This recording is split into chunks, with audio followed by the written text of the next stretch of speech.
So we're faced with a problem. How do we find the sum of xi squared? Well, when we're dealing with these sorts of problems, it's often useful to start by writing this down in as much detail as we possibly can. So the sum of the xi's is going to be x1 plus x2 plus x3 plus x4 all the way up to xn. And we're squaring that, so we're multiplying it by itself. So we're multiplying x1 plus x2 all the way up to xn by x1 plus x2 plus x3 plus x4 all the way up to xn.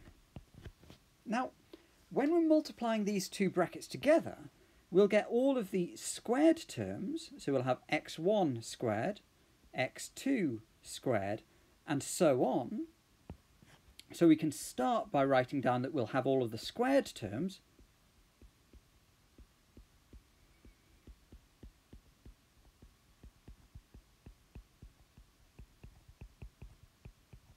But then we'll also have all of the cross product terms. So if we start with x1, x1 will have cross product terms with x2.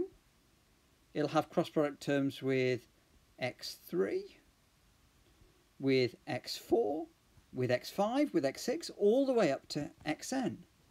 And because you've got the reverse going on, you'd have x2 interacting with x1, x3 interacting with x1, we'd have two lots of those cross product terms.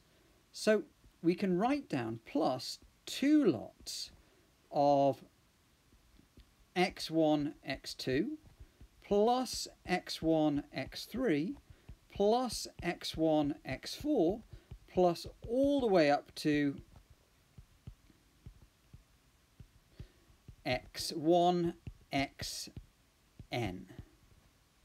But that's just when we're holding x1 as the first term. What about when we move to x2 as the first term?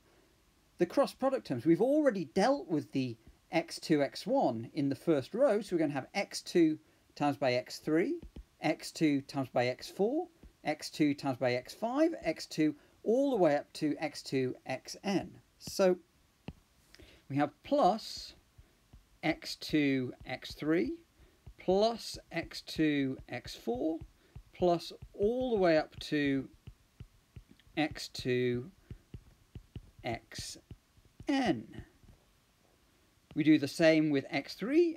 We've already dealt with x3, x1 and x3, x2, so we go to x3, x4, then x3, x5, and so on. So that'd be plus x3, x4, plus x3, x5, plus all the way up to x3, xn. And we'd carry on doing this as we increase the first term all the way up to xn minus 1, but the only term for xn minus 1 to multiply by, because it'll have already have been multiplied by x1, x2, x3, x4 in the previous lines, will be xn. So xn minus 1 times by xn. So how do we write this out in summation notation? Well, the top line is really simple because this is just the sum of the x squareds. So this is going to be equal to the sum from I is equal to 1 to n of the xi squareds. Now, the bit that's slightly trickier is the next bit.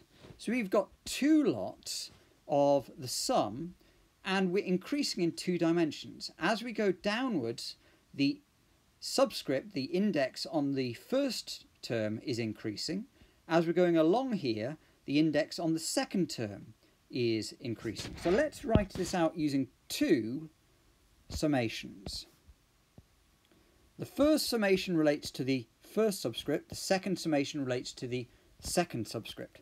So we can see that we're going 1, 2, 3, 4, 5, all the way up to n minus 1. So this first summation is going from j is equal to 1 to n minus 1. That relates to the first term in here. So in the first row, all of the first terms have x1. In the second row, all of the first terms are x2. In the third row, all of the terms are x3, and so on. So we're going from 1 to n minus 1, which is our final term. And then the second summation relates to the second term. And we're going x2, x3, x4, x5, all the way up to xn, x3, x4, x5, all the way up to xn. So we're taking the value that j takes, the first term takes, and we're starting at the term after.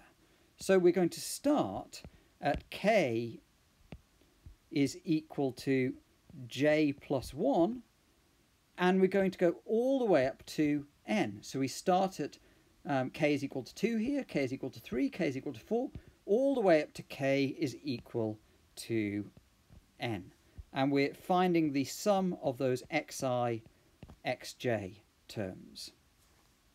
So this is what we would get if we're squaring the sum of the xi's. By squaring the sum of the xi's, we have the sum of the xi squared plus all of these cross product terms in there.